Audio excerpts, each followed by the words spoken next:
ಈ ಸಂಚಿಕೆಯಲ್ಲಿ doctrines of Jainism ಅಂತಂದರೆ ಜೈನಿಸಮ್ನ ತತ್ವ ಸಿದ್ಧಾಂತಗಳ ಬಗ್ಗೆ ನಾವು ಚರ್ಚೆ ಮಾಡೋಣ. ಜೈನಿಸಮ್ ಏನಿದೆಯಲ್ಲ, ಇದು ಬುದ್ಧಿಸಮ್ಗಿನ್ನ ಬಹಳ ಹಳೆಯದಾದಂತಹ ಒಂದು ತತ್ವ ಇದೆ, ಇದೊಂದು ಧರ್ಮ ಇದೆ, ಒಂದು ಆಚರಣೆ ಇದೆ. ಇದು ಯಾಕೆ ಹಳೆಯದು ಅಂತಂದರೆ, ಜೈನಿಸಮ್ನಲ್ಲಿ ಮಹಾವೀರ ಏನಿದ್ದಾನಲ್ಲ, ಮಹಾವೀರನಿಗಿಂತ ಮುಂಚೆ ಸುಮಾರು 24 ತೀರ್ಥಂಕರರು ಇದ್ದರು. ಮಹಾವೀರ 24ನೇ ತೀರ್ಥಂಕರ. ನಾವು ನೋಡಿದ್ವಿ, ಮೊದಲನೇ ತೀರ್ಥಂಕರ ಆದಿನಾಥ ಅಂತ ನೋಡಿದ್ವಿ, ಆದಿನಾಥ ಅಥವಾ ಋಷಭನಾಥ. ಈ ರೀತಿ ಎಷ್ಟು ಜನ ಇದ್ದಾರೆ ಅಂತಂದರೆ 24 ಜನ ಇದ್ದಾರೆ. ಜೈನಿಸಮ್ನ ಪ್ರಕಾರ ಏನಾಗುತ್ತೆ, ಇದು ಒಂದು ಕಾಲಚಕ್ರ ಅಂತಂದರೆ, ಈ ಕಾಲಚಕ್ರದಲ್ಲಿ ಅರ್ಧ ಕಾಲಚಕ್ರದಲ್ಲಿ 24 ಜನ ತೀರ್ಥಂಕರರು ಬಂದೋಗ್ತಾರೆ ಅಂತ. ಸೊ ಅದರಲ್ಲಿ ಕೊನೆಯ ತೀರ್ಥಂಕರ 24ನೇ ತೀರ್ಥಂಕರ ಮಹಾವೀರ ಆದ ನಂತರ ನೆಕ್ಸ್ಟ್ ಅರ್ಧ ಕಾಲಚಕ್ರದಲ್ಲಿ ಇನ್ನೂ 24 ಜನ ತೀರ್ಥಂಕರರು ಬರ್ತಾರೆ ಅಂತ ಹೇಳಿ ಅದರ ನಂಬಿಕೆ ಪ್ರತೀತಿ ಇದೆ. ಜೈನ ಕಾನ್ಸೆಪ್ಟ್ನಲ್ಲಿ ಈ ಟೈಮನ್ನು, ಕಾಲವನ್ನು ಯಾವ ರೀತಿ ತೊಗೊಂಡಿದ್ದಾರೆ ಅಂತಂದರೆ, ಅದು ಒಂದು ಇನ್ಫೈನೈಟ್. ಅದು ಹೆಂಗೆ ನಡೆಯುತ್ತೆ ಅಂತಂದರೆ, ರಿಗ್ರೆಸಿವ್ ಮತ್ತು ಪ್ರೋಗ್ರೆಸಿವ್. ಅಂದರೆ ಹಿಂಗೆ ಅಪ್ ಆ್ಯಂಡ್ ಡೌನ್, ಅಂದರೆ ಒಂದು ಸರ್ತಿ ಹಿಂಗೆ ಕೆಳಗೆ ಬರುತ್ತೆ, ಅದಾದ ನಂತರ ಹಿಂಗೆ ಮೇಲೆ ಹೋಗುತ್ತೆ. ಸೊ ಈ ರೀತಿ ಕಾಲ ನಡೀತಾ ಇರುತ್ತೆ. ಇದರಲ್ಲಿ ಅರ್ಧ ಸೈಕಲ್ಗೆ ಏನಾಗ್ತಾರೆ, 24 ಜನ ತೀರ್ಥಂಕರರು ಬರ್ತಾರೆ ಅಂತ ಹೇಳಿ ಕರೀತಾರೆ. ಪ್ರೋಗ್ರೆಸಿವ್ ಸೈಕಲ್ ಅಂತಂದರೆ ನೋಡಿ, ಇದು ಏರ್ತಾ ಇರುವಂಥದ್ದನ್ನು ಪ್ರೋಗ್ರೆಸಿವ್ ಸೈಕಲ್ ಅಂತ ಹೇಳಿ ಕರೀತಾರೆ. ಇಳಿತಾ ಇರೋಂಥದ್ದನ್ನು ರಿಗ್ರೆಸಿವ್ ಸೈಕಲ್ ಅಂತೇಳಿ ಕರೀತಾರೆ, ಸೀಕ್ವೆನ್ಸ್ ಅಂತೇಳಿ ಕರೀತಾರೆ. ಈ ಪ್ರೋಗ್ರೆಸಿವ್ ಹಾಫ್ ಸೈಕಲ್ ಏನಿದೆಯಲ್ಲ, ಇದನ್ನು ಉತ್ಸರ ಪಿನೀಸ್ ಅಂತ ಹೇಳಿ ಕರೀತಾರೆ. ಈ ರಿಗ್ರೆಸಿವ್ ಹಾಫ್ ಸೈಕಲ್ ಏನಿದೆಯಲ್ಲ, ಕೆಳಗಡೆ ಇಳಿಯುವಂಥ ಡೈರೆಕ್ಷನ್, ಇದನ್ನು ಅವಸರ ಪಿನೀಸ್ ಅಂತ ಹೇಳಿ ಕರೀತಾರೆ. ಉತ್ಸರ ಪಿನೀಸ್ ಮತ್ತು ಅವಸರ ಪಿನೀಸ್ ಅನ್ನೋದ್ರ ಬಗ್ಗೆ ನಾವು ತಿಳ್ಕೊಂಡ್ವಿ. ಏನಿದು ಉತ್ಸರ ಪಿನೀಸ್ ಮತ್ತು ಅವಸರ ಪಿನೀಸ್ ಅಂತಂದರೆ, ಇದು ಸಂತೋಷದ ಸ್ಥಿತಿ, ಡಿಗ್ರಿ ಆಫ್ ಹ್ಯಾಪಿನೆಸ್ ಎಷ್ಟು ಮಟ್ಟಿಗೆ ಇರುತ್ತೆ ಅನ್ನುವಂಥದ್ದನ್ನು ಇದು ಇಂಡಿಕೇಟ್ ಮಾಡುತ್ತೆ. ಡಿಗ್ರಿ ಆಫ್ ಹ್ಯಾಪಿನೆಸ್ ಅಂತಂದರೆ ಏನು ಅಂದರೆ, ಈ ಉತ್ಸರ ಪಿನೀಸ್ನಲ್ಲಿ ಡಿಗ್ರಿ ಆಫ್ ಹ್ಯಾಪಿನೆಸ್, ಸಂತೋಷದ ಸ್ಥಿತಿ ಏನಾಗುತ್ತೆ, ಇನ್ಕ್ರೀಸ್ ಆಗ್ತಾ ಬರುತ್ತೆ. ಡಿಗ್ರಿ ಆಫ್ ಹ್ಯಾಪಿನೆಸ್ ಏನಾಗುತ್ತೆ, ಇದು ಸಂತೋಷದ ಸ್ಥಿತಿ ಡಿಕ್ರೀಸ್ ಆಗ್ತಾ ಬರುತ್ತೆ ಈ ಸೈಕಲಲ್ಲಿ ಅನ್ನೋದನ್ನು ಇದು ಹೇಳುತ್ತೆ. ಮತ್ತು ಈ ಕಾಲ ಏನಿದೆಯಲ್ಲ, ಈ ಸಂಪೂರ್ಣ ಕಾಲವನ್ನು, ಈ ವಾಸ್ಟ್ ಸ್ಪ್ಯಾನ್ ಆಫ್ ಟೈಮನ್ನು ಇವರೇನು ಮಾಡ್ತಾರೆ, 6 ಸ್ಟೇಜಲ್ಲಿ ಡಿವೈಡ್ ಮಾಡ್ತಾರೆ, 6 ಕಾಲಗಳಾಗಿ ಡಿವೈಡ್ ಮಾಡ್ತಾರೆ. ಹಾಗಿದ್ದರೆ ಈಗ ಏನು 24 ಜನ ತೀರ್ಥಂಕರು ಏನು ಬಂದಿದ್ದಾರಲ್ಲ, ಈ 24 ಜನ ತೀರ್ಥಂಕರು ಯಾವ ಒಂದು ಪ್ರೋಗ್ರೆಸಿವ್ ಸೈಕಲ್ನಲ್ಲಿ ಬಂದಿದ್ದಾರೋ ಅಥವಾ ಉತ್ಸರ ಪಿನಿಯಲ್ಲಿ ಬಂದಿದ್ದಾರೋ, ಅಂದರೆ ಪ್ರೋಗ್ರೆಸಿವ್ ಸೈಕಲ್ನಲ್ಲಿದ್ದಾರೋ ಅಥವಾ ರಿಗ್ರೆಸಿವ್ ಸೈಕಲ್ನಲ್ಲಿದ್ದಾರೋ ಅನ್ನೋದು ನೋಡೋದಾದರೆ, ಅವಸರ ಪಿನೀಸ್ನಲ್ಲಿ ಬಂದಿರುವಂಥವ್ರು ಇವರು 24 ಜನ. ನಮಗೇನು ಗೊತ್ತಾಗಿದೆಯಲ್ಲ, ಮೊದಲನೇವನು ಋಷಭನಾಥ. ಈ ಋಷಭನಾಥನಿಂದ ಹಿಡಿದು ಮಹಾವೀರನ ತನಕ ಇವರು ಯಾವ ಸೈಕಲಲ್ಲಿದ್ದಾರೆ ಅಂತಂದರೆ, ಅವಸರ ಪಿನೀಸ್ ಸೈಕಲ್ನಲ್ಲಿ ಇದ್ದಾರೆ ಅನ್ನೋದನ್ನು ನಾವು ತಿಳ್ಕೊಳ್ಬೇಕು. ವೃಷಭನಾಥನ ಸಿಂಬಲ್ ಏನು, ಬುಲ್ ಅಂತ ಹೇಳಿ ನಮಗೆ ಗೊತ್ತಿದೆ. ಮಹಾವೀರನ ಸಿಂಬಲ್ಲು ಲಯನ್ ಅಂತೇಳಿ ನಾವು ಆಲ್ರೆಡಿ ತಿಳ್ಕೊಂಡಿದ್ದೀವಿ. ನಮಗಾಗಲೇ ತಿಳ್ಕೊಂಡ ಹಾಗೆ ಈ 24 ತೀರ್ಥಂಕರ ಅಷ್ಟರದ್ದು ಐತಿಹಾಸಿಕ ದಾಖಲೆಗಳು ನಮಗೆ ಸಿಗೋದು ಕಷ್ಟ ಆಗುತ್ತೆ. ನಮಗೆ ಈವನ್ ವೇದದಲ್ಲೂ ಕೂಡ ಋಷಭನಾಥನ ಬಗ್ಗೆ ಒಂದು ಉಲ್ಲೇಖಗಳಿದೆ, ಋಗ್ವೇದ ಮತ್ತು ವಾಯುಪುರಾಣದಲ್ಲಿ ಇದೆ ಅನ್ನೋದನ್ನು ನಾವು ಆಲ್ರೆಡಿ ನೋಡಿದ್ದೀವಿ. ಋಗ್ವೇದ ಮತ್ತು ವಾಯುಪುರಾಣ. ಐತಿಹಾಸಿಕವಾಗಿ ನಮಗೆ ಸಿಕ್ಕಿರುವಂತಹ ದಾಖಲೆಗಳ ಪ್ರಕಾರ ನೇಮಿನಾಥ ಏನಿದ್ದಾನಲ್ಲ, ಈ 22ನೇ ತೀರ್ಥಂಕರ, ಇವನು ಸೌರಾಷ್ಟ್ರದವನು. ಸೌರಾಷ್ಟ್ರ ಎಲ್ಲಿ ಬರುತ್ತೆ ಅಂತಂದರೆ, ಅದು ಗುಜರಾತ್ನಲ್ಲಿ ಬರುತ್ತೆ. ಅದಾದ ನಂತರ ಇವನ ಸಿಂಬಲ್ ಏನಿದೆ, ಕಾನ್ಶೆಲ್ ಅಂತ. ನೇಮಿನಾಥನಿಗೆ ಅರಿಷ್ಟ ನೇಮಿ ಅಂತ ಹೇಳಿ ಕೂಡ ಕರೀತಾರೆ. ಅದಾದ ನಂತರ 23ನೇ ತೀರ್ಥಂಕರ ಏನಿದೆಲ್ಲ, 23ನೇ ತೀರ್ಥಂಕರಂದು ಬನಾರಸ್ನಲ್ಲಿ ಬರುತ್ತೆ, ಇದು ಸರ್ಪೆಂಟ್ ಆಗಿದೆ. 24ನೇ ತೀರ್ಥಂಕರನು ಮಹಾವೀರ, ಇವನದು ಸ್ಟೇಟ್ ಬಿಹಾರು. ಸೊ ಇವನ ಒಂದು ಸಿಂಬಲ್ಲು ಲಯನ್ ಆಗಿದೆ ಅನ್ನೋದನ್ನು ನಾವು ತಿಳ್ಕೊಂಡಿದ್ದೀವಿ. ಇದು 21ನೇ ತೀರ್ಥಂಕರ. ಜೈನ ಡಾಕ್ಟ್ರಿನ್ನ ಯಾವ ರೀತಿ ಹೇಳ್ತಾರೆ, ಯಾವ್ಯಾವ ತತ್ವದಲ್ಲಿ ಯಾವ್ಯಾವ ಅಂಶಗಳಲ್ಲಿ ಹೇಳ್ತಾರೆ ಅಂತಂದರೆ, ಅದನ್ನು ಅನೇಕಾಂತವಾದ, ಸದ್ವಾದ, ದೆನ್ ಅದಾದಮೇಲೆ ನಯವಾದ, ತ್ರಿರತ್ನ, ಪಂಚಮಹಾವ್ರತ ಮತ್ತು ಅಹಿಂಸಾ ಅಂತೇಳಿ ಇಷ್ಟು ನಮಗೆ ಬರುತ್ತೆ. ಅನೇಕಾಂತವಾದ ಅಂತಂದರೆ ಮ್ಯಾನಿಫೋಲ್ಡ್ ನೇಚರ್ ಆಫ್ ರಿಯಾಲಿಟಿ. ಅಂದರೆ ಅನೇಕ ಅಂತಂದ್ರೇನು ಅಂದರೆ, ಏಕ ಅಂದರೆ ಒಂದೇ ಕಡೆ ಇಲ್ಲ, ಅದು ಎಲ್ಲ ಕಡೆ ಇರುವಂಥದ್ದು. ಅಂದರೆ ಈ ವಾದದ ಪ್ರಕಾರ ರಿಯಾಲಿಟಿ, ಟ್ರುತ್ ಏನಿದೆಯಲ್ಲ, ಅದು ಎಲ್ಲ ಕಡೆ ಬಹಳ ಬೇರೆ ಬೇರೆ ರೂಪದಲ್ಲಿದೆ ಅಂತೇಳಿ. ಸದ್ವಾದ ಅಂತಂದರೆ ಥಿಯರಿ ಆಫ್ ಕಂಡೀಷನ್ಡ್ ಪ್ರಿಡಿಕ್ಷನ್. ಅಂದರೆ ಒಂದು ಕಂಡೀಷನಲ್ ಆಗಿ ಒಂದು ಪ್ರಾಕ್ಟೀಸಿಂದ ನಾವು ರಿಯಲೈಸ್ ಮಾಡ್ಕೊಳ್ತೀವಲ್ಲ, ಅದನ್ನು ಸದ್ವಾದ ಅಂತ ಹೇಳ್ತಾರೆ. ನಯವಾದ ಅಂತಂದರೆ ಥಿಯರ್ ಆಫ್ ಪಾರ್ಷಿಯಲ್ ಸ್ಟ್ಯಾಂಡ್ ಪಾಯಿಂಟ್ಸ್. ಅಂದರೆ ಇದು ಅದು ಹೌದು ಇದು ಹೌದು ಅನ್ನುವಂತಹ ಒಂದು ಸ್ಟ್ಯಾಂಡ್ ಪಾಯಿಂಟ್. ಅಂದರೆ ಅದನ್ನು ಎರಡನ್ನೂ ಒಪ್ಕೊಳ್ಳುವಂತಹ ಒಂದು ಸ್ಟ್ಯಾಂಡ್ ಪಾಯಿಂಟ್. ಅದಾದಮೇಲೆ ತ್ರಿರತ್ನ ಅಂತಂದರೆ 3 ಜೆಮ್ಸು, ಅದು ಮುಂದೆ ಯಾವುದು ಅಂತ ಡಿಸ್ಕಸ್ ಮಾಡೋಣ. ಪಂಚಮಹಾವ್ರತ ಅಂತಂದರೆ ಜೈನಿಸಮ್ನಲ್ಲಿ 5 ಮಹಾವ್ರತಗಳನ್ನು ತೊಗೊತಾರೆ. ಅದು 5 ಮಹಾವ್ರತಗಳನ್ನು ನಾವು ಆಲ್ರೆಡಿ ಡಿಸ್ಕಸ್ ಮಾಡಿದ್ವಿ. ಅದರಲ್ಲಿ ಅಹಿಂಸಾನು ಕೂಡ ಒಂದು. ಅಹಿಂಸಾದ ಜೊತೆಯಲ್ಲಿ ಯಾವುದ್ಯಾವ್ದು ಬರುತ್ತೆ ಅಂತಂದರೆ ಆಸ್ತೇಯ, ಅಪರಿಗ್ರಹ, ದೆನ್ ಬ್ರಹ್ಮಚರ್ಯ, ಈ ರೀತಿ 5 ಬರುತ್ತೆ. ಸತ್ಯ. ಸೊ ಈ ರೀತಿ 5 ಬರುತ್ತೆ. ಅನೇಕಾಂತವಾದ ಅಂತಂದರೆ ಆ್ಯಕ್ಚುಲಾಗಿ ಕರೆಕ್ಟಾಗಿ ನೋಡಬೇಕು ಅಂತಂದರೆ ಏಕತೆಯನ್ನು ಬಿಟ್ಟಿರೋವಂಥದ್ದು, ಅಂದರೆ ನಾನ್ ಅಬ್ಸಲ್ಯೂಟಿಸಮ್. ಒಂದು ಇಲ್ಲ, ಸತ್ಯ ಅನ್ನೋದು ಒಂದು ಫಾರ್ಮ್ನಲ್ಲಿಲ್ಲ, ಅದು ಅನೇಕ ಎಲ್ಲ ಫಾರ್ಮ್ನಲ್ಲಿದೆ. ಅದನ್ನು ಯಾವ ರೀತಿ ಹೇಳ್ತಾರೆ ಅಂತಂದರೆ ನಾನ್ ಒನ್ ಸೈಡೆಡ್ನೆಸ್ ಅಂತ ಹೇಳಿ, ಅದಾದ ನಂತರ ಮ್ಯಾನಿಫೋಲ್ಡ್ ಅಂತ ಹೇಳಿ ಕರೀತಾರೆ. ಅದಾದ ನಂತರ ನಾನ್ ಅಬ್ಸಲ್ಯೂಟಿವ್, ಒಂದೇ ಅನ್ನೋವಂಥದ್ದು ಇಲ್ಲ, ಅದು ಸತ್ಯ, ಅದು ಬೇರೆ ಬೇರೆ ಫಾರ್ಮ್ನಲ್ಲಿ ಎಕ್ಸಿಬಿಟ್ ಆಗಿದೆ ಅನ್ನೋದನ್ನು ಹೇಳ್ತಾ ಇದ್ದಾರೆ. ಮತ್ತು ಈ ಜೈನಿಸಮ್ ಏನನ್ನು ಎನ್ಕರೇಜ್ ಮಾಡುತ್ತೆ ಅಂತಂದರೆ ಇದು ಒಂದು ಅಕ್ಸೆಪ್ಟೆನ್ಸ್ ಆಫ್ ರಿಲೇಟಿವಿಸಮನ್ನು ಎನ್ಕರೇಜ್ ಮಾಡುತ್ತೆ. ಅಂದರೆ ಪ್ಲೂರಲಿಸಮ್ ಅಂತಂದರೆ ಬಹುಳ್ಯ ಅಂತ, ಅಂದರೆ ಬೇರೆ ಬೇರೆದು ಇದೆ ಅನ್ನುವಂಥದ್ದನ್ನು ಅಕ್ಸೆಪ್ಟ್ ಮಾಡಬೇಕು. ರಿಲೇಟಿವ್ ಟ್ರುತ್ಸ್ ಅನ್ನೋದನ್ನು ಕೂಡ ಅಕ್ಸೆಪ್ಟ್ ಮಾಡಬೇಕಾಗುತ್ತೆ. ರಿಲೇಟಿವಿಸಮ್ ಮತ್ತು ಪ್ಲೂರಲಿಸಮ್ ಆಗಿದೆ. ಅಂದರೆ ಏನಂದರೆ ಈಗ ಒಂದು ಪಾಯಿಂಟಲ್ಲಿ ನಿಂತ್ಕೊಂಡು ಒಂದು ಮರ ಇದೆ, ಈ ಮರನ ಹತ್ತದಲ್ಲೇ ನೀವು ನೋಡಿದಾಗ ನಿಮಗೆ ಇಷ್ಟು ದೂರ ಕಾಣುತ್ತೆ. ಇನ್ನೊಂದು ಸ್ವಲ್ಪ ಹೈಟ್ ಹತ್ತುತ್ತೀರಿ ಮರನೋ ಅಥವಾ ಒಂದು ಕಮ್ಮನೋ, ಅವಾಗ ಏನಾಗುತ್ತೆ, ನೀವು ನೋಡುವಂತಹ ದೃಷ್ಟಿ ಪರಿಧಿ ಸತ್ಯ ಏನಾಗುತ್ತೆ, ದೊಡ್ಡದಾಗುತ್ತೆ. ಇನ್ನೂ ಹೈಟಿಗೆ ಹತ್ತಿದ್ರಿ, ಇಲ್ಲಿ ಹತ್ತಿದ್ರಿ ಅಂತಂದರೆ ನೀವು ಇನ್ನೂ ಭಾಳಷ್ಟು ದೂರದ ತನಕ ನೀವು ವೀಕ್ಷಿಸ್ಬೋದು. ಇನ್ನೂ ತುದಿನಲ್ಲಿ ಹತ್ತಿದ್ರಿ ಅಂತಂದರೆ ಇನ್ನೂ ಬಹಳಷ್ಟು ದೂರದ ತನಕ ನಿಮ್ಗೆ ಏನಾಗುತ್ತೆ, ಸತ್ಯ ಕಾಣುತ್ತೆ, ನಿಮಗೆ ಗೋಚರ ಆಗುತ್ತೆ. ಅದೇ ನೀವು ಭೂಮಿಯನ್ನು ಬಿಟ್ಟು ಸುಮಾರು 500-600 ಕಿಲೋಮೀಟ್ರ್ ಮೇಲೆ ಹೋದರೆ ಭೂಮಿಯನ್ನು ಸಂಪೂರ್ಣವಾಗಿ ನೀವು ನೋಡ್ಬೋದು. ಸೊ ಈ ರೀತಿ ಸತ್ಯ ಏನಾಗಿರುತ್ತೆ, ನೀವು ಎಲ್ಲಿ ನಿಂತಿದ್ದೀರಲ್ಲ ಅದ್ರ ಮೇಲೆ ಸತ್ಯ ಡಿಪೆಂಡ್ ಆಗಿರುತ್ತೆ. ಇದನ್ನೇ ರಿಲೇಟಿವಿಸಮ್ ಅಂತ ಹೇಳಿ ಕರೀತಾರೆ. ಮತ್ತು ಪ್ಲೂರಲಿಸಮ್ ಅಂತಂದರೆ ಅದು ಬೇರೆ ಬೇರೆ ರೀತಿ ನಮಗೆ ಗೋಚರ ಆಗುತ್ತೆ ಅನ್ನುವಂಥದ್ದನ್ನು ಇದು ಹೇಳುತ್ತೆ. ಅದನ್ನು ಏನು ಹೇಳಿದ್ದಾರೆ ಅಂತಂದರೆ truth and reality are perceived differently from different points of view ಅಂತ ಹೇಳ್ತಾರೆ. Truth and reality are perceived differently from different points of view and no single point of view is complete truth. ಯಾವುದೇ ಒಂದು ದೃಷ್ಟಿಕೋನದಲ್ಲಿ ನಮಗೆ ಸಿಗ್ತಕ್ಕಂತಹ ಸತ್ಯ ಅದು ಸಂಪೂರ್ಣ ಇರುವುದಿಲ್ಲ ಅನ್ನುವಂಥದ್ದು ಇದು ಹೇಳುತ್ತೆ. ಜೈನ ತತ್ವದಲ್ಲಿ, ಈ ಧರ್ಮದಲ್ಲಿ ಯಾವ ರೀತಿ ಕಂಪೇರ್ ಮಾಡ್ತಾರೆ, ಒಂದು ಸತ್ಯವನ್ನು ರಿಯಲೈಸ್ ಮಾಡ್ಕೊಳುವಂಥದ್ದನ್ನು ಹೋಗಿದ್ರೆ ಅದನ್ನು ಅದ್ಗಜ ನ್ಯಾಯ ಅಂತ ಹೇಳ್ತಾರೆ. ಅದ್ಗಜ ನ್ಯಾಯ ಅಂತ 5 ಜನ ಕುರುಡರಿರ್ತಾರೆ. ಕುರುಡರ ಮುಂದೆ ಒಂದು ಆನೆ ಇರುತ್ತೆ.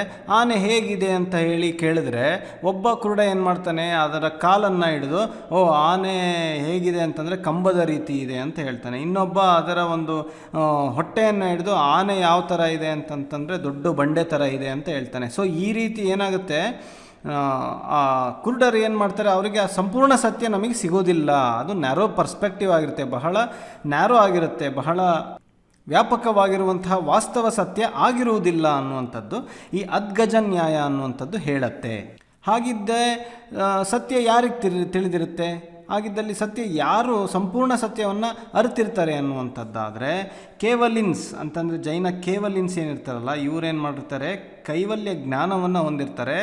ಇಂತಹವರಿಗೆ ಏನಾಗುತ್ತೆ, ಸತ್ಯವನ್ನು ಸಂಪೂರ್ಣವಾಗಿ ಎಲ್ಲ ದೃಷ್ಟಿಕೋನದಿಂದ ಎಲ್ಲ ಆಯಾಮದಿಂದನೂ ಅರಿತುಕೊಳ್ಳುವುದಕ್ಕೆ ಸಾಧ್ಯ ಆಗುತ್ತೆ. ಇವರನ್ನು ಕೇವಲಿನ್ಸ್ ಅಂತ ಹೇಳಿ ಕರೀತಾರೆ. ಈ ಆಮ್ನಿಸಿಯಂಟ್ ಬೀಯಿಂಗ್ ಅಂತ ಹೇಳಿ ಕರೀತಾರೆ. ಇವರು ಸತ್ಯವನ್ನು ಎಲ್ಲ ದೃಷ್ಟಿಕೋನದಲ್ಲಿ ಎಲ್ಲ ಆಯಾಮಗಳಲ್ಲಿ ನೋಡುವಂತಹ ಸಾಮರ್ಥ್ಯ ಇರುತ್ತೆ. ಇನ್ನು ಉಳಿದವರು ಏನಾಗುತ್ತೆ, ಅವರು ಅರ್ಧ ಸತ್ಯವನ್ನು ಮಾತ್ರ ಅವರು ವೀಕ್ಷಣೆ ಮಾಡ್ತಾ ಇರ್ತಾರೆ ಅನ್ನೋದನ್ನು ನಾವು ತಿಳ್ಕೊಳ್ಬೇಕಾಗುತ್ತೆ. ಇದು ಕೇವಲಿನ್ಸ್ ಮತ್ತು ಅದ್ಗಜ ನ್ಯಾಯದ ಬಗ್ಗೆ ನಾವು ತಿಳಿದುಕೊಂಡ್ವಿ. ಅಂದರೆ ಜೈನ ತತ್ವ ಯಾವ ಥರ ಹೇಳ್ತಾ ಇದೆ ಸತ್ಯ ಅನ್ನುವಂಥದ್ದು, ಅದು ಸಂಪೂರ್ಣವಾಗಿ ನಮಗೆ ಕಾಣಿಸೋಲ್ಲ. ಅದು ರಿಲೇಟಿವ್ ಟ್ರುತ್ ಆಗಿರುತ್ತೆ ಅಥವಾ ಒಂದು ಪ್ಲೂರಲಿಸಮ್ ಆಗಿರುತ್ತೆ ಅಂತ ಹೇಳಿ ಹೇಳ್ತಾ ಇದ್ದಾರೆ.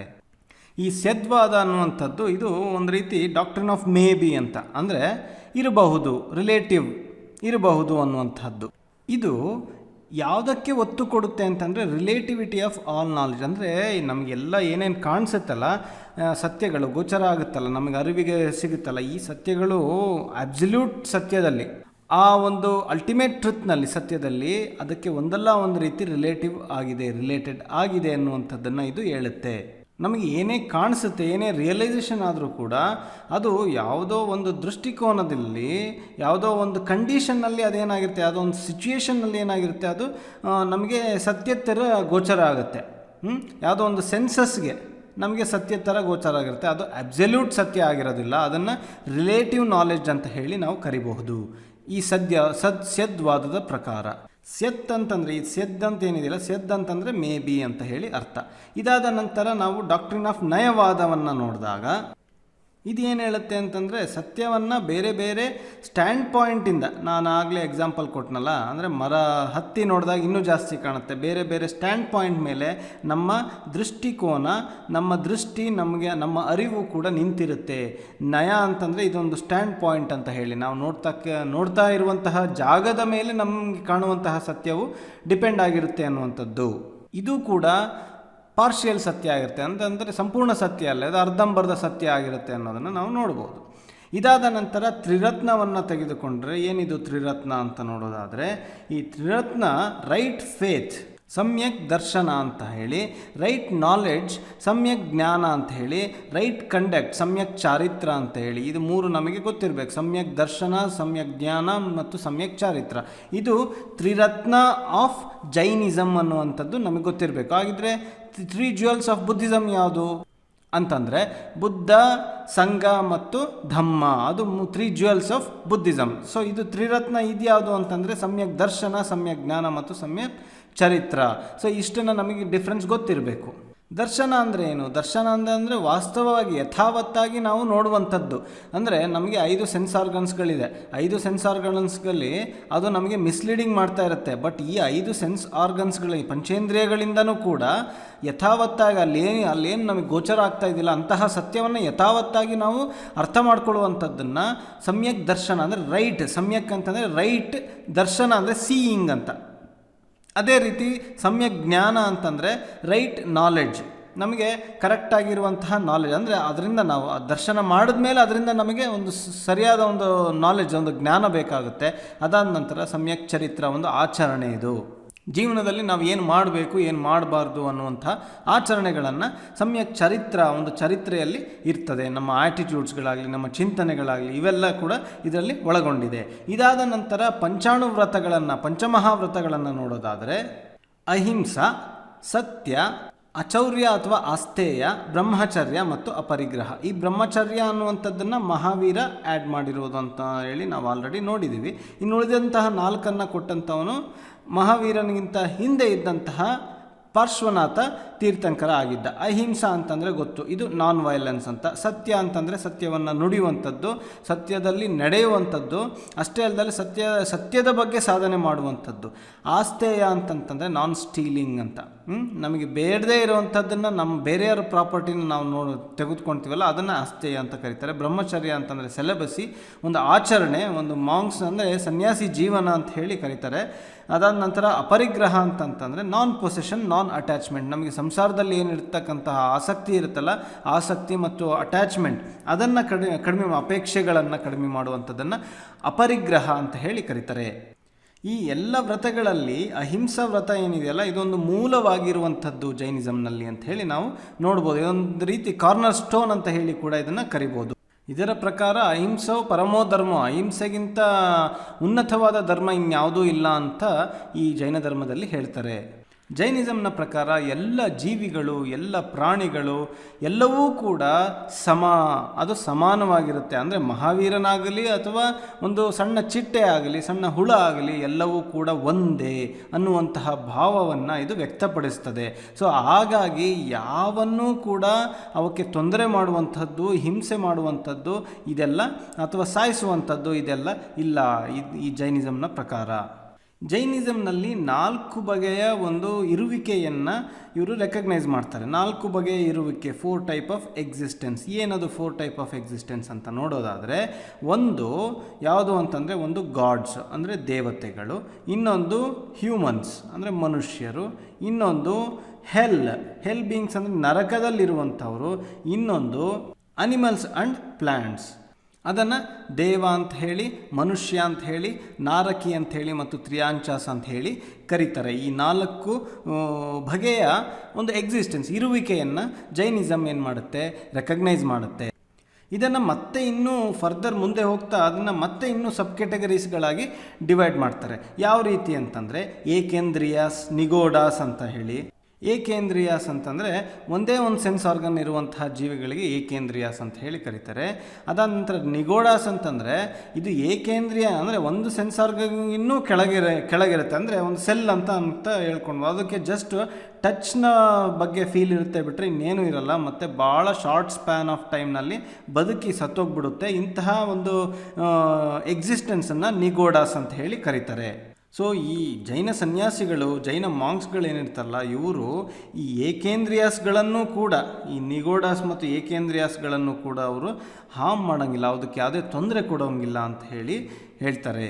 ಇನ್ನೊಂದು ಬಗೆ ಬರುತ್ತೆ, ಅದು ಸ್ಥಾವರ ಅಂತ ಬರುತ್ತೆ. ಸ್ಥಾವರ ಅನ್ನುವಂಥದ್ದು ಅದು ಏನಾಗಿದೆ, ಈ ಏಕೇಂದ್ರಿಯಾಸ್ಗಳಿಗಿನ್ನ ಸ್ವಲ್ಪ ಹೈಯರ್ ಸ್ಟೇಟಲ್ಲಿರುವಂಥದ್ದು, ಹೈಯರ್ ಲೈಫ್ ಅಂತ ಹೇಳಿ ಕರಿಬೋದು, ಹೈಯರ್ ಲೈಫ್ ಫಾರ್ಮ್ ಅಂತ ಹೇಳಿ ಕರಿಬೋದು.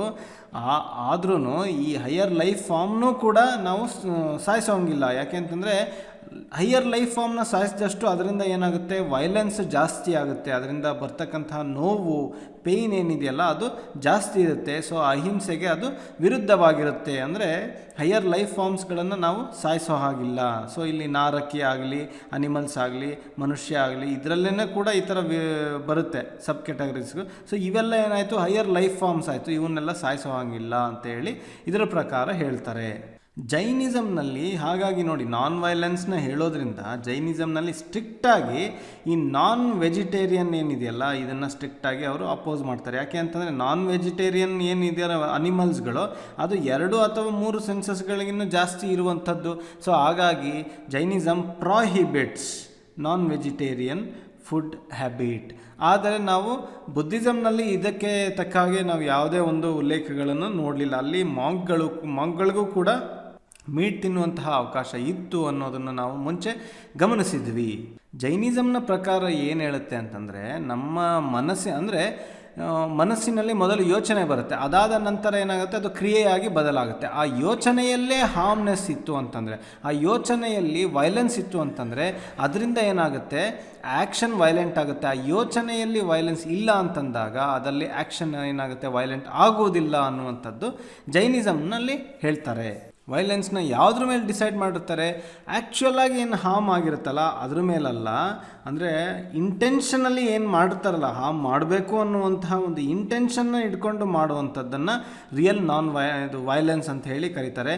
ಅನ್ಇಂಟೆನ್ಷನಲಿ ಆಗಿರುವಂಥದ್ದು ಅದು ವೈಲೆನ್ಸ್ ಅಲ್ಲ ಅನ್ನುವಂಥದ್ದು ಇವರ ಒಂದು ಅಭಿಪ್ರಾಯ.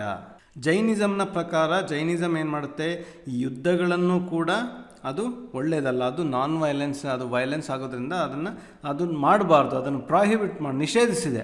ಅಷ್ಟಲ್ದಲೇ ಅಗ್ರಿಕಲ್ಚರ್ನೂ ಕೂಡ ಅದರಿಂದನೂ ವೈಲೆನ್ಸ್ ಆಗುತ್ತೆ ಅನ್ನುವಂಥ ಒಂದು ಅಭಿಪ್ರಾಯ ಇದೆ. ಅದನ್ನು ಫಾಲೋ ಮಾಡೋರಿಗೆ ಅಗ್ರಿಕಲ್ಚರು ಕೂಡ ಮಾಡಬಾರ್ದು ಅನ್ನುವಂಥದ್ದನ್ನು ಕೂಡ ಹೇಳ್ತಾರೆ. ಸೊ ಹಾಗಾಗಿ ಜೈನಿಸಮ್ನಲ್ಲಿ ಮುಖ್ಯವಾಗಿರ್ತಕ್ಕಂತಹ ಎಲ್ಲ ಜನಗಳು ಏನು ಮಾಡ್ತಾರೆ, ಅವರು ಟ್ರೇಡ್ನಲ್ಲಿ ಅಥವಾ ಒಂದು ಈ ಥರ ಮರ್ಸೆಂಟೈಲ್ ಆ್ಯಕ್ಟಿವಿಟೀಸ್, ಟ್ರೇಡ್ ಮತ್ತು ಅಂದರೆ ವ್ಯಾಪಾರ ವಹಿವಾಟುಗಳಲ್ಲಿ ಅವರು ತೊಡಗಿರ್ತಾರೆ.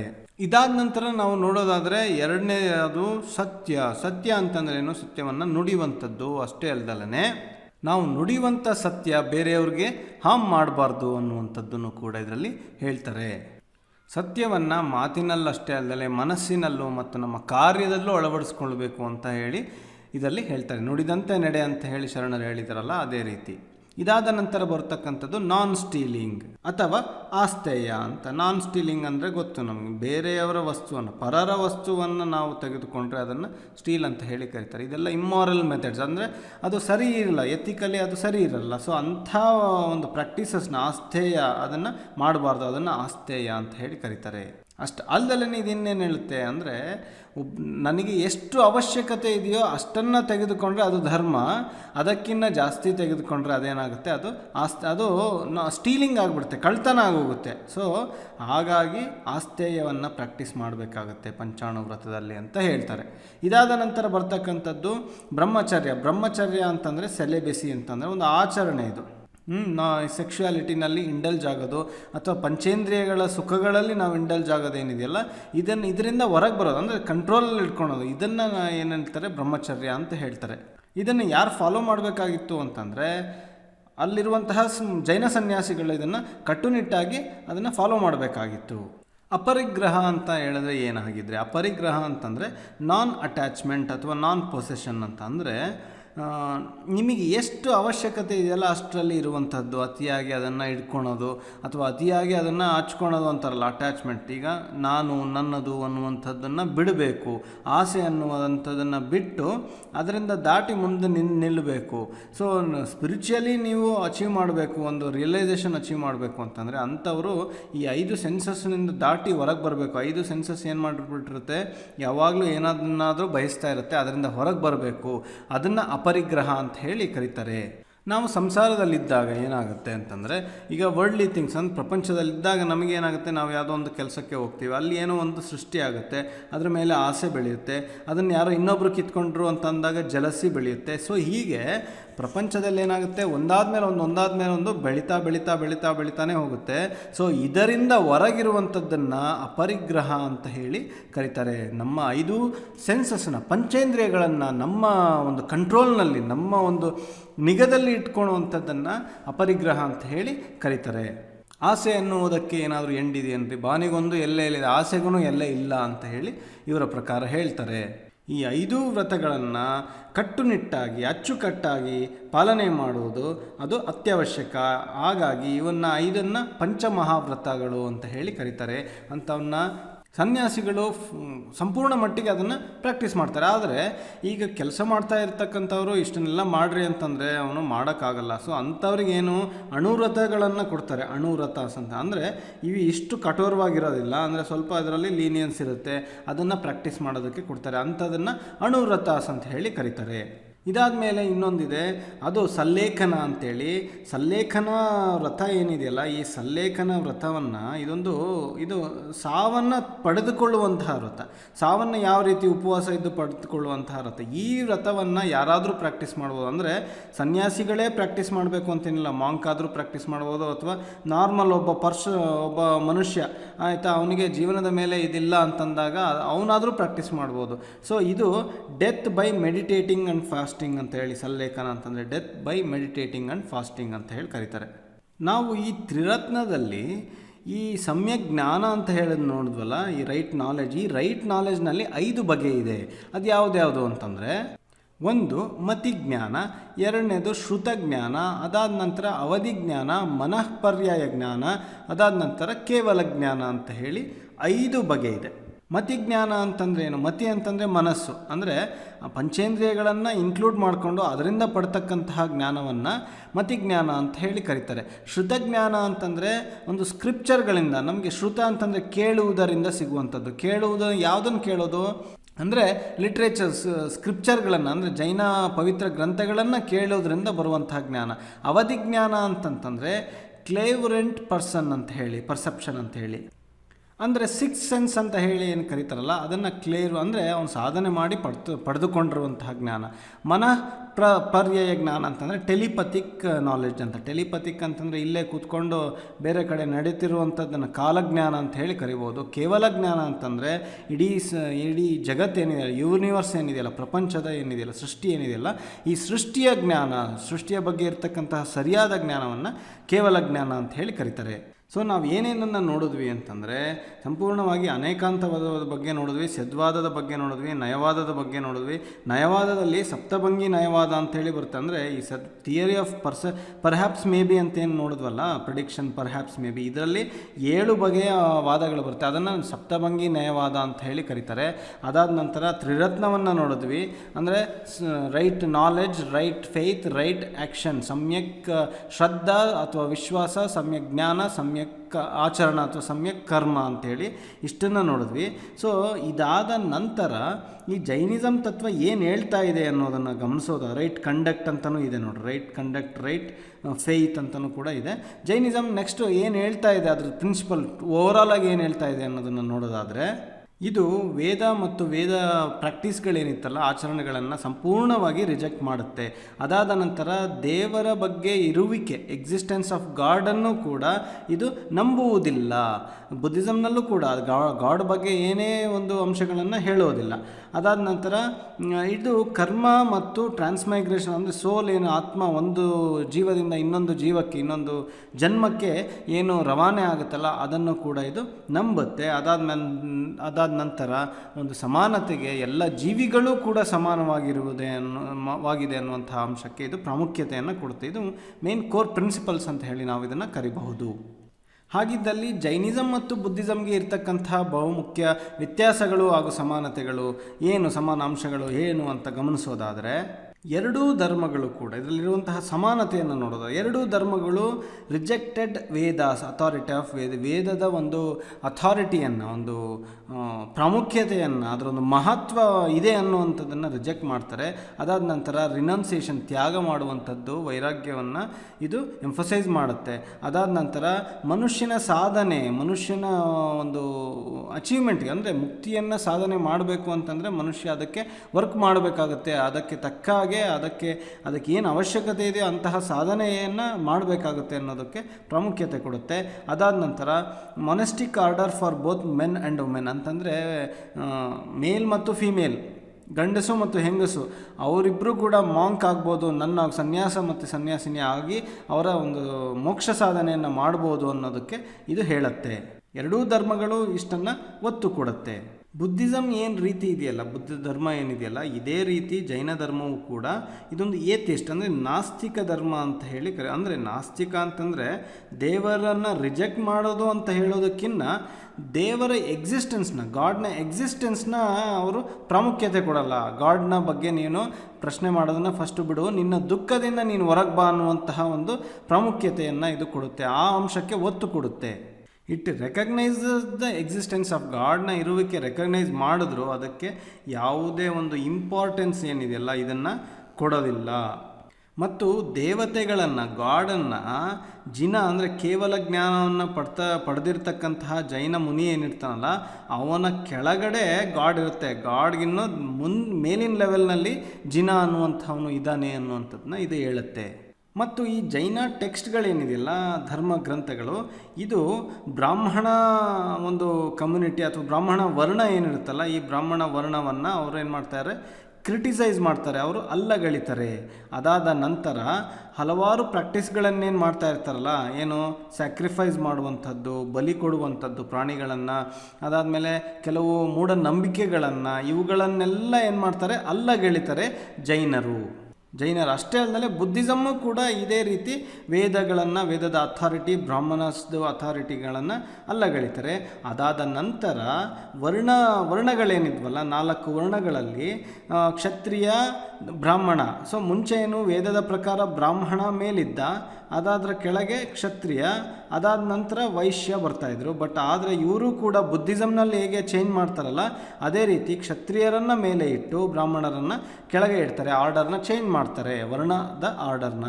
ಬ್ರಾಹ್ಮಣ ಅನ್ನುವಂಥದ್ದಕ್ಕೆ ಡೆಫಿನೇಷನ್ ಏನು ಕೊಡಲಿಕ್ಕೆ ಪ್ರಯತ್ನ ಪಡ್ತಾರೆ ಅಂತಂದರೆ, ಅಂದರೆ ಸತ್ಯವನ್ನು ತಿಳ್ಕೊಂಡಂಥವನಿಗೆ ಬ್ರಾಹ್ಮಣ ಅಂತ ಹೇಳಿ, ಅಂದರೆ ಒಂದು ಚೇಂಜ್ ಆಗಿಬಿಟ್ಟಿರುತ್ತೆ. ಹುಟ್ಟಿನಿಂದ ಬಂದವ ಬ್ರಾಹ್ಮಣ ಆಗಲ್ಲ, ಸತ್ಯವನ್ನು ಅರಿತಂಥವ, ಅದನ್ನು ಬೇರೆಯವರಿಗೆ ತಿಳಿಸುವಂಥವ ಏನಾಗ್ತಾನೆ, ಬ್ರಾಹ್ಮಣ ಆಗ್ತಾನೆ ಅಂತೇಳಿ ಅದನ್ನು ಇವರು ಹೇಳ್ತಾರೆ, ಅದನ್ನು ಇವರು ಅರ್ಥ ಮಾಡ್ಕೊಳ್ತಾರೆ, ಹೇಳ್ತಾರೆ.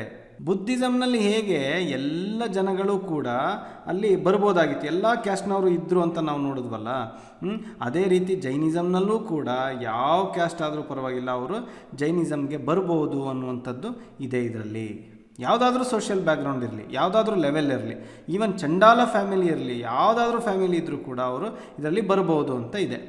ಎರಡು ಬುದ್ಧ ಮತ್ತು ಜೈನ ಧರ್ಮ ಎರಡದಲ್ಲೂ ಇದೆ. ನಾವು ಜೈನ ಮಾಂಕಲ್ಲಿ ನೋಡೋದಾದರೆ, ಆ ಥರ ಯಾರಾದರೂ ಇದ್ರ ಅಂತ ನೋಡೋದಾದರೆ, ಹರಿಕೇಶಿಯ ಅಂತ ಹೇಳಿ ಒಬ್ಬ ಜೈನ ಮಾಂಕ್, ಹರಿಕೇಶಿಯ ಅಂತೇಳಿ, ಈ ಜೈನ ಮಾಂಕ್ ಏನಿದ್ದಾನಲ್ಲ ಇವನು ಫ್ರಮ್ ಚಂಡಾಲ ಫ್ಯಾಮಿಲಿ ಅಂತೇಳಿ ಅದರಲ್ಲಿ ಉಲ್ಲೇಖಗಳು ಬರುತ್ತೆ. ಹಾಗಿದ್ದರೆ ಬ್ರಾಹ್ಮಣ ವರ್ಣದಿಂದ ಯಾರಾದರೂ ಇದ್ರ, ಬ್ರಾಹ್ಮಣ ವರ್ಣದಿಂದ ಅಂತ ನೋಡೋದಾದರೆ ಅದಕ್ಕೆ ಹಲವಾರು ಹೆಸರುಗಳನ್ನ ಕೊಡ್ತಾರೆ, ಜೈನ ಮಾಂಕ್ಗಳ ಹೆಸರುಗಳನ್ನ. ಯಾರು ಅಂತಂದರೆ ಭದ್ರಬಾಹು ಅಂತೇಳಿ, ಅದಾದ ನಂತರ ಜಿನಸೇನ ಅಂತೇಳಿ, ಅದಾದಮೇಲೆ ದಿವಾಕರ ಅಂತ ಹೇಳಿ, ಅದಾದ ನಂತರ ಬರುವಂಥವನು ಹರಿಭದ್ರ ಅಂತೇಳಿ. ಸೊ ಹೀಗೆ ಎಲ್ಲ ವರ್ಣದವರು ಕೂಡ ಇದರಲ್ಲಿ ಇದ್ದರು ಅನ್ನೋದಕ್ಕೆ ಉಲ್ಲೇಖಗಳಿದೆ. ಅಷ್ಟಲ್ಲದೇ ಹೆಂಗಸರು ಇದರಲ್ಲಿ ಈ ಒಂದು ಸಾಧನೆಯಲ್ಲಿ ಇದ್ರ ಅಂತ ನೋಡೋದಾದರೆ, ಹೌದು, ಹೆಂಗಸರಿಗೂ ಕೂಡ ಅವಕಾಶ ಇತ್ತು, ಅವರನ್ನು ಮೂಲೆ ಗುಂಪು ಮಾಡಿರಲಿಲ್ಲ. ಅದಕ್ಕೆ ಆ ಜೈನ ಸಾಧಕಿಯರನ್ನು ಯಾವ ರೀತಿ ಕರಿತಾ ಇದ್ರು ಅಂತಂದರೆ ಈಕಾ ಅಂತ ಹೇಳಿ ಕರಿತಾ ಇದ್ರು. ಈಕಾ ಅಥವಾ ಒಂದು ಸಾಧ್ವಿ ಅಂತ ಹೇಳಿ ಕರಿತಾ ಇದ್ರು. ಸೊ ಇಲ್ಲಿ ಸಮಾನತೆಗೆ ಪ್ರಾಮುಖ್ಯತೆ ಕೊಟ್ಟಿದ್ದಾರೆ ಅಂತಂದರೆ ಹೆಣ್ಮಕ್ಳಿಗೂ ಕೊಡಬೇಕು ತಾನೆ, ಸೊ ಕೊಟ್ಟಿದ್ದಾರೆ. ಸೊ ಬೋತ್ ಎರಡು ಬುದ್ಧಿಸಮ್ನಲ್ಲೂ ಮತ್ತು ಜೈನಿಸಮ್ನಲ್ಲೂ ಇಷ್ಟರ ಮಟ್ಟಿಗೆ ನಾವು ಒಂದು ಸಮಾನ ಅಂಶಗಳನ್ನು ನಾವು ನೋಡ್ಬೋದು ಆಗಿನ ಒಂದು ಸೊಸೈಟಿನಲ್ಲಿ, ಆಗಿನ ಒಂದು ಕಾಲದಲ್ಲಿ ಅಂತ ಹೇಳಿ ನಾವು ಇದನ್ನು ಗಮನಿಸ್ಬೋದು. ಇದಾದ ನಂತರ ಜೈನಿಸಮ್ ಯಾವ ರೀತಿ ಸ್ಪ್ರೆಡ್ ಆಗ್ತಾ ಬಂತು ಅಂತ ನೋಡೋದಾದರೆ, ಚಂದ್ರಗುಪ್ತ ಮೌರ್ಯ ಏನಲ್ಲ, ಇವನು ಭಾಳ ದೊಡ್ಡ ಆಶ್ರಯ ಈ ಜೈನ ಧರ್ಮಕ್ಕೆ, ಜೈನ ಮಾಂಕ್ಗಳಿಗೆ ಭಾಳಷ್ಟು ಒಂದು ಸಪೋರ್ಟ್ ಮಾಡುವಂತಹ ರಾಜ ಆಗಿರ್ತಾನೆ. ಅಷ್ಟಲ್ಲದೆ ಕರ್ನಾಟಕದಲ್ಲಿ ಇದು ಚೆನ್ನಾಗಿ ಬೆಳೆಯುತ್ತೆ. ಮುಂದೆ ಏನು ಅಂತ ಹೇಳಿ ಇನ್ನೂ ಇದ್ರ ಬಗ್ಗೆ ಕೆಲವು ಡೀಟೇಲ್ಗಳನ್ನು, ಅಂದರೆ ಬೇರೆ ಬೇರೆ ಜೈನಿಸಮ್ನಲ್ಲೂ ಹಲವಾರು ಸ್ಕೂಲ್ಗಳಿದೆ. ಅಂದರೆ 2 ಸ್ಕೂಲ್ ಬರುತ್ತೆ, ದಿಗಂಬರ ಸ್ಕೂಲ್ ಮತ್ತು ಶ್ವೇತಂಬರ ಸ್ಕೂಲ್. ಅದೆರಡು ಬಗ್ಗೆ ಡಿಫ್ರೆನ್ಸ್ ನೋಡಿ. ಇನ್ನು ಜೈನ ಕೌನ್ಸಿಲ್ಗಳು ನಡೆಯುತ್ತೆ, ಅದು 2 ಜೈನ ಕೌನ್ಸಿಲ್ಗಳು ಯಾವುದ್ಯಾವುದು ಅಂತ ನೋಡಿ ಕೆಲವನ್ನ ನಾವು ಈ ಜೈನಿಸಮ್ನ ಕಂಪ್ಲೀಟ್ ಮಾಡೋಣ.